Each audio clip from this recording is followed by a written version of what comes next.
Dear students, आज हम discuss करेंगे Haber's process for ammonia synthesis. Haber process जो है बेटे ये स्पेशलाइज्ड है फॉर अमोनिया सिंथेसिस। अमोनिया की मैन्युफैक्चरिंग के लिए इंडस्ट्रियल स्केल पे जिस फिनोमिने को फॉलो किया जाता है वो बेटे जी क्या है? हाबर्स प्रोसेस। बात की समझ लगी बेटे?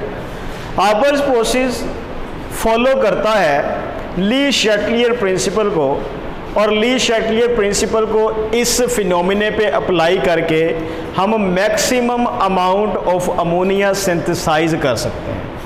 क्लियर हो गया? यानी कि बेटे ये किसको फॉलो करता है? फॉलो करता है ये ली शैटलियर्स प्रिंसिपल को।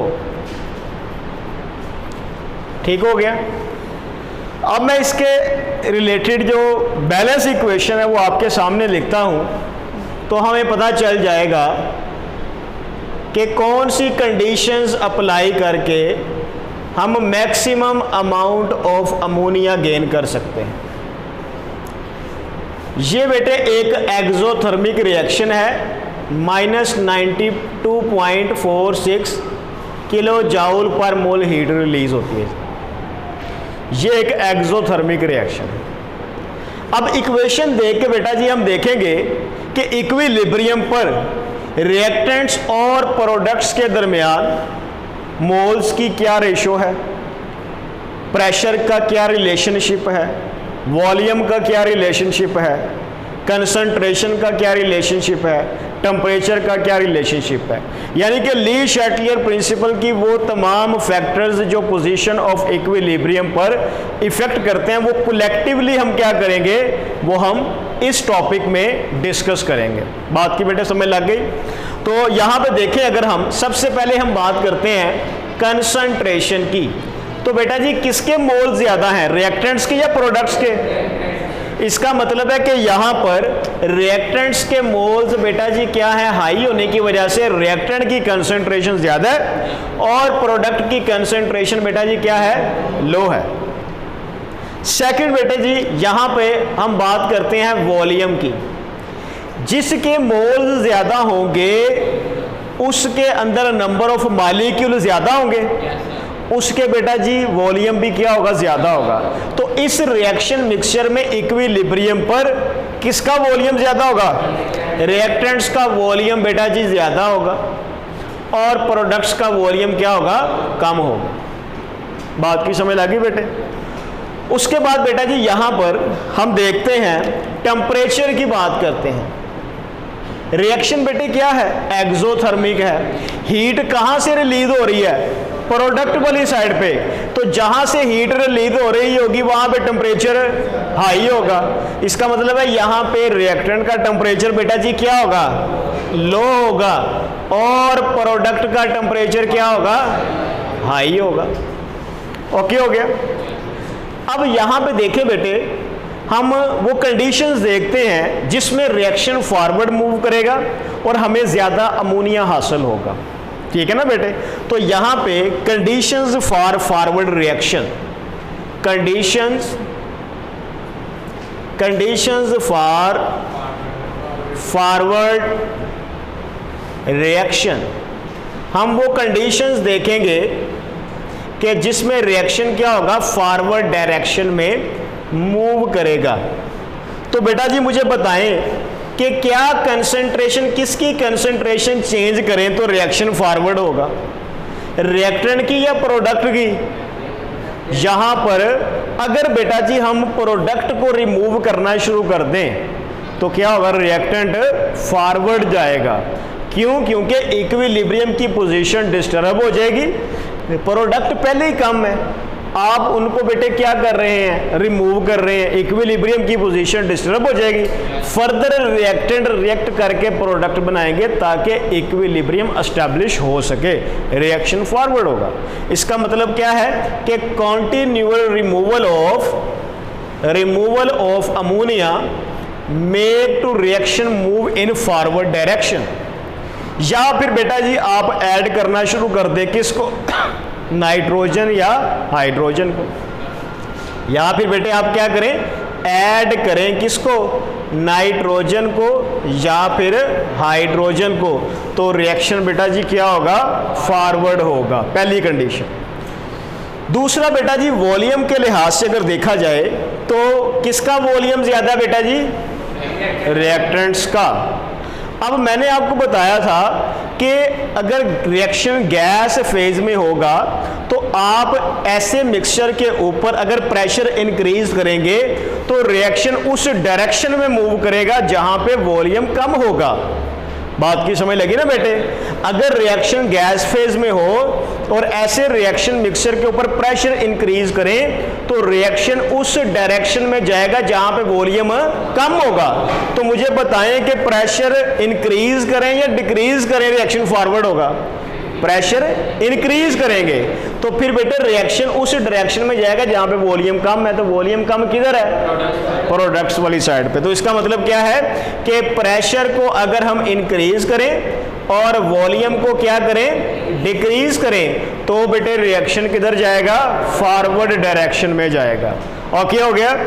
तीसरा बेटे टेम्परेचर की अगर हम बात करें, मुझे बताएं कि मैंने आपको लास्ट लेक्चर में बताया था कि एक्सोथर्मिक रिएक्शन में अगर आप टेम्परेचर इंक्रीज करेंगे या एंडोथर्मिक रिएक्शन में टेम्परेचर इंक्रीज करेंगे, रिएक्शन उस डायरेक्शन में जाएगा जहां पे टेम्परेचर कम होगा। तो मुझे बताएं कि इस रिएक्शन में टेम्परेचर इंक्रीज करने से रिएक्शन किधर को जाएगा, रिवर्स उत्तर, हाई से लो की तरफ, क्योंकि एक्सोथर्मिक है। याद रखें कि रिएक्शन एक्सो हो या एंडो हो, टेम्परेचर इंक्रीज करने से रिएक्शन की डायरेक्शन वो वाली होगी कि यानी कि जहां पर टेम्परेचर कम होगा। ठीक है, तो ये एक्सोथर्मिक रिएक्शन है। अगर इसका टेम्परेचर इंक्रीज करेंगे तो रिएक्शन किधर होगा बेटे, रिवर्स। हमने किधर करवाना है, फॉरवर्ड। तो टेम्परेचर क्या करना पड़ेगा, डिक्रीज करना पड़ेगा। टेम्परेचर डिक्रीज करेंगे तो रिएक्शन किधर को जाएगा, फिर फॉरवर्ड को जाएगा। बात की समझ लगी ना बेटे। तो यहाँ पे decrease in temperature make to reaction move in forward direction. तो इसका मतलब है यहाँ पर continuous removal of ammonia, increase in pressure and decrease in temperature make to reaction in move in forward direction। सही होगा बेटे। अब कुछ प्रॉब्लम्स हैं। प्रॉब्लम्स क्या है बेटा जी,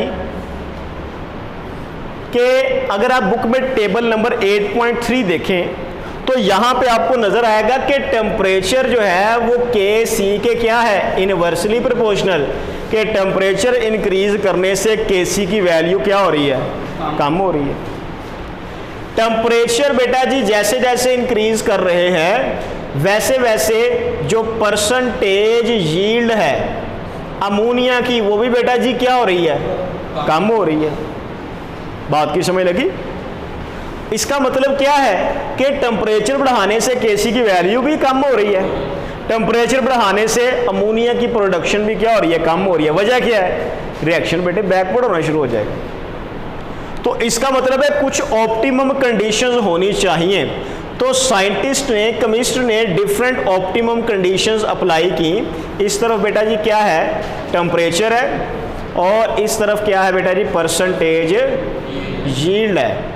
तो ऑप्टिमम कंडीशंस आपको डिफरेंट ग्राफ नजर आएंगे। मैं एक ग्राफ शो कर रहा हूं कि ऑप्टिमम कंडीशंस जहां पे हैं, वो ऑप्टिमम कंडीशंस के वो वाली कंडीशंस जहां पर मैक्सिमम अमाउंट ऑफ अमोनिया हासिल होता है, वो ऑप्टिमम कंडीशंस क्या हैं। तो optimum conditions for production of maximum ammonia, उनमें बेटे टेम्परेचर जो है वो 200 से टेम्परेचर जो है वो 400 डिग्री सेंटीग्रेड, प्रेशर 200 से 300 डिग्री सेंटीग्रेड, और यहाँ पर बेटा जी ये प्रेशर ATM में है बेटे। और कैटालिस्ट हम यूज़ करते हैं आयरन प्लस बेटे मैग्नीशियम ऑक्साइड, एल्यूमिना और सिलिका बेटे, क्योंकि यहाँ पर टेम्परेचर डिक्रीज करने से परसेंटेज यील्ड बढ़ती है। तो अगर टेम्परेचर कम करेंगे तो रिएक्शन की रफ्तार कम हो जाएगी, रेट ऑफ रिएक्शन कम हो जाएगा। बात की समझ लगी? तो कैटालिस्ट फिर क्या करेगा? कैटालिस्ट रेट ऑफ रिएक्शन को इंक्रीज करेगा। तो देखें कम टेम्परेचर पे इस कैटालिस्ट की मौजूदगी में क्या होता है, हमें मैक्सिमम अमाउंट हासिल होती है अमोनिया की। बात की समझ लगी बेटे? तो हाबर प्रोसेस जो है इसमें इन ऑप्टिमम कंडीशंस के ऊपर बेटा जी क्या होता है, हमें मैक्सिमम जो है वो हासिल होता है, क्या बेटा जी? अमोनिया हासिल होता है। ठीक है, तो यहां पर अगर आप गौर करें तो नाइट्रोजन रिएक्शन करता है बेटे हाइड्रोजन से, ऑप्टिमम कंडीशंस यहां पे आप लिखेंगे तो ये क्या बन जाएगा, ये अमोनिया बन जाएगा। अब ये जो मिक्सचर है इन ऑप्टिमम कंडीशंस पर यहां पे बेटे अमोनिया की परसेंटेज कितनी होगी, 35%, जबकि 65% क्या होगा बेटे, नाइट्रोजन और हाइड्रोजन। अब आप क्या करेंगे, आप इस मिक्सचर को ठंडा करेंगे। इस मिक्सचर को बेटा जी क्या करेंगे, आप इसको ठंडा करेंगे तो -33 डिग्री सेंटीग्रेड पर बेटा जी इस मिक्सचर के अंदर जो अमोनिया होगा ये किस में कन्वर्ट हो जाएगा, ये लिक्विड अमोनिया में कन्वर्ट हो जाएगा, जबकि नाइट्रोजन और हाइड्रोजन गैसियस स्टेट में ही रहेंगे। तो यहां पे देखें इस मिक्सचर में हमने कंपोनेंट्स को बॉइलिंग पॉइंट के डिफरेंस की बेस पे सेपरेट कर लिया, लिक्विड अमोनिया सेपरेट कर ली और गैसियस जो है वो कंटेनर के अंदर ही रहेंगे रिएक्टेंट्स। बात की समझ लगी ना बेटे? तो इस तरह ये हमें क्या हुआ, हासिल हुआ, लिक्विड अमोनिया हासिल हुआ। ओके हो गया बेटा जी? तो ये वाला फिनोमिना फिर कौन सा होगा बेटे, फ्रैक्शनल डिस्टिलेशन। ऐसा फिनोमिना जिसमें किसी मिक्सचर के कंपोनेंट्स को बॉइलिंग पॉइंट के डिफरेंस की बेस पे सेपरेट करते हैं, आप उसे बेटे क्या बोलते हैं, फ्रैक्शनल डिस्टिलेशन। याद रहेगा? अब बेटा जी देखें यहां पे जो आपको अमोनिया हासिल हुआ है, ये वाला अमोनिया कहता है कि इस प्रोसेस के थ्रू, हाबर प्रोसेस के थ्रू जमीन के ऊपर जितनी भी नाइट्रोजन फिक्सेशन होती है वो इसी प्रोसेस के थ्रू होती है। और वो कितनी है बेटे, 13% नाइट्रोजन फिक्सेशन जो है अर्थ के ऊपर वो बेटे हाबर प्रोसेस के जरिए होती है। ठीक है, हमें पता है बैक्टीरिया क्या करते हैं, एयर की नाइट्रोजन को एब्जॉर्ब करके नाइट्रेट्स में कन्वर्ट करते हैं, जिससे ज़मीन की जरखेज़ी बढ़ती है। नाइट्रोजन फिक्सेशन का अमल होता है। जबकि बेटे ये जो अमोनिया बना है ये हर साल 110 मिलियन टन जो है इंडस्ट्रीज में हर साल जो है वो अमोनिया इस प्रोसेस से मैन्युफैक्चर किया जाता है। इस 110 मिलियन टन अमोनिया जो है इसका 80% जो है वो बेटा जी यूज़ किया जाता है फर्टिलाइजर्स बनाने के लिए। क्या बनाने के लिए? फर्टिलाइजर्स। कुछ अमाउंट, सम अमाउंट जो है वो बेटा जी यूज़ की जाती है क्या बनाने के लिए, नायलॉन बनाने के लिए। इसके अलावा बेटा जी पॉलीमर्स बनाने के लिए। इसके अलावा बेटा क्या, एक्सप्लोजिव्स, धमाका खेज जो मटेरियल है वो बनाने के लिए। तो ये बेटे इन्फॉर्मेशन है, आपने याद रखनी है। उम्मीद है कि आज के लेक्चर की बेटे आपको समझ आई होगी।